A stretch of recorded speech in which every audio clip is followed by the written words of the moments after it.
go into basic knife skills. First of all, you'll see in front of you a really nice cutting board. All of the schools are going to be getting cutting boards, they're going to be getting knives, they're going to be getting knife sharpeners, because it's really important that our knives are sharp. Much safer to have a sharp knife than a dull knife, and a lot more productive as well, as we know, when we have a sharp knife. And also you'll see underneath your cutting board, you've got these mats. These mats are no slip mats, which you will also be getting. These are great because they basically keep our cutting board secure and keep them from slipping. These do need to be washed, rinsed, and sanitized as well. So I'm going to go over some basic knives. Here we have your chef's knife. So if I were going to be stranded on a deserted island and could only take one knife, it would be my chef knife. This does literally 90% of what you need done in the kitchen is done with the chef knife. Now, there are different sizes of chef knives. This is a longer blade.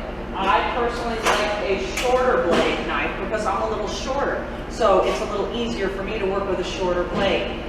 This is a Santoku knife. This has ridges in it that prevents the fruits and vegetables from actually sticking to the blade.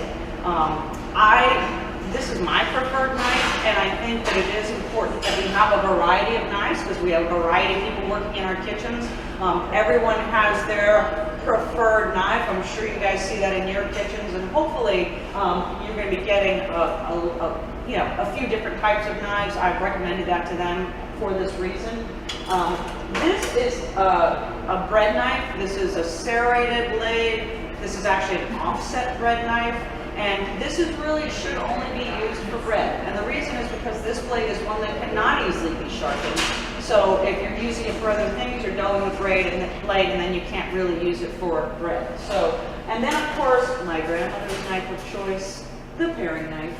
I love a good paring knife, but we don't want to be encouraging our staff to cut a lot of produce because really you're using your hands, and that's just makes for higher risk for products. A couple of sharpening things. This is actually a honing steel, and then this is a sharpener. I do want to make sure that you know that it is absolutely okay to call them and say, my knives are not sharp. I either need a sharpening tool or I need someone to come and sharpen my knives, because they understand the importance of that, the safety involved, the productivity involved with having a sharp knife. So do not hesitate to let them know you need either a way or someone to come sharpen your knives. So this is a knife sharpener. This is one, with this you actually would take this, hold it right here, and take the blade and run it through. Now I think you guys might have, do you guys have some sharpeners? So you want to be safe with that, but definitely, and it's okay to lean it against something. And then this is a honing steel. Do you have these as well?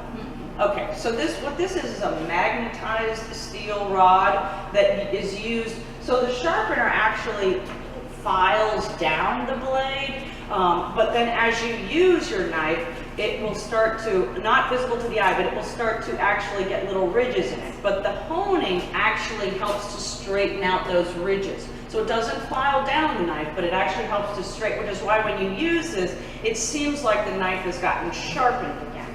So to show you how to use this, and I'm going to say this, with knife skills, start slow. Slow and steady wins the race. It's absolutely my motto, sharp knives. So with this honing steel, basically, just to put it into perspective, this is a 90-degree angle, half of that is 45, half of that again is 22.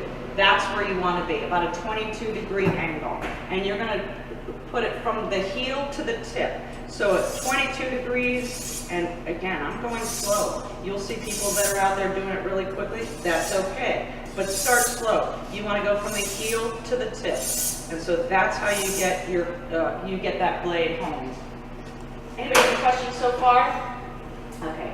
Another thing I want to talk about is just basic carrying of a knife in the kitchen. It is really important that we hold it to our side, that we hold it down, and that when we are handing our knife to someone, that we make sure, first of all, that they're looking at us, that they are actually really paying attention to us, and that we're paying attention to them, and that we hand it to them properly. And even carrying it to the sink or whatever, we were trying to clean up, and so there was one person who had a cutting board with 3 or 4 different knives, and she was carrying that to the sink. Or how about you've got this big cutting board in front of you and you can't see, and you slip on, I don't know, a random piece of vegetable or some water, and then you cut yourself, but you're also at risk of slinging those knives all over the place. So it's really important that we're conscientious about when we're carrying knives and moving knives. How we leave the knife on the table. You know what I mean? We want to make sure it's set back and it's in a place where that if somebody were to bump the table, it's not going to fall off and hit somebody or knock somebody's toe off. So that's also important. And also want to talk as well about our space that we're using for cutting. These countertops are nice height for me.